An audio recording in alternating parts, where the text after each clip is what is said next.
This tutorial explains how to activate and deactivate daily sales reports using the Import feature on the Daily Sales Report Import Excel screen.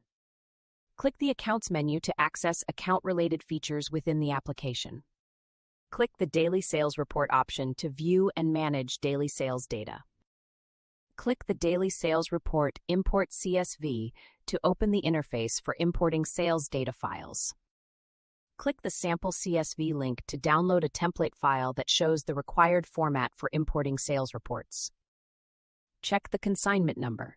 It should contain only numeric values. Check the consignment year. It should contain only numeric values. Check the Is DSR verified column.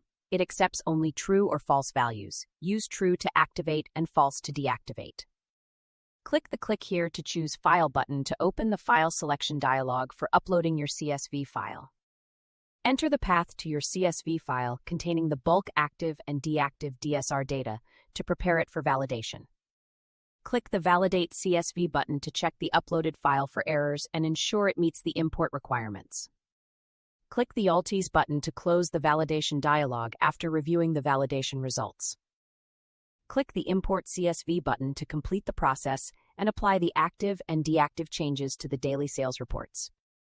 You have successfully activated and deactivated daily sales reports by importing a validated CSV file through the Daily Sales Report Import screen.